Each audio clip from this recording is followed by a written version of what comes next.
ನಮಸ್ತೆ ವೀಕ್ಷಕರೇ, ನೋಡಿ ನಿಮ್ಮ ಅಂಗಡಿಯಲ್ಲಿ ತುಂಬ ಕಷ್ಟ ಆಗ್ತಾ ಇದೆ, ಹೌದಾ? 1 ರೂಪಾಯಿ ಕೂಡ ಲಾಭ ಆಗ್ತಾ ಇಲ್ಲ, ನಷ್ಟನೇ ಆಗ್ತಾ ಇದೆ ಅಂದರೆ ವೀಕ್ಷಕರೇ, ನೀವು ನಿಮ್ಮ ಕೈ ಮುಷ್ಟಿಯಷ್ಟು ಅಕ್ಕಿಯಿಂದ ಮಾಡಿ ವೀಕ್ಷಕರೇ, ನಿಮ್ಮ ಅಂಗಡಿಗೆ ಸರಳವಾದ ಲಾಭ, ಹೌದಾ? ನೋಡಿ ವೀಕ್ಷಕರೇ, ಅಕ್ಕಿಯನ್ನ ವೀಕ್ಷಕರೇ ನೀವು ನಿಮ್ಮ ಅಂಗಡಿಯ ಪೆಟ್ಟಿಗೆ ಜಾಗದಲ್ಲಿ, ಹಣದ ಪೆಟ್ಟಿಗೆ ಜಾಗದಲ್ಲಿ ನಿಮ್ಮ ಕೈ ಮುಷ್ಟಿಯಷ್ಟು ಅಕ್ಕಿಯನ್ನು ಇಡಬೇಕು ವೀಕ್ಷಕರೇ. ಈ ರೀತಿ ಅಂದ್ರೆ ವೀಕ್ಷಕರೇ, ಒಂದು ತಾಮ್ರ ತಟ್ಟೆ, ಹೌದಾ? ಆ ತಾಮ್ರ ತಟ್ಟೆ ಮೇಲೆ ವೀಕ್ಷಕರೇ ಕೈ ಮುಷ್ಟಿಯಷ್ಟು ಅಕ್ಕಿ, ಆ ಅಕ್ಕಿ ಮೇಲೆ ವೀಕ್ಷಕರೇ ನೀವೊಂದು 10 ರೂಪಾಯಿ ನಾಣ್ಯ ಇಟ್ಟುಬಿಟ್ಟು ವೀಕ್ಷಕರೇ, ಆ ಒಂದು ಪೆಟ್ಟಿಗೆ ಒಳಗಡೆ ಪ್ರತಿನಿತ್ಯ ಅದಕ್ಕೆ 3 ಬಾರಿ ಪೂಜೆ ಮಾಡಿ ಸಾಕು ವೀಕ್ಷಕರೇ.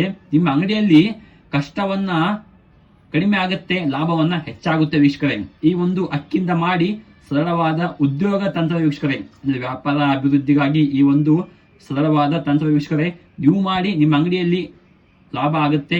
ನಮಸ್ತೆ.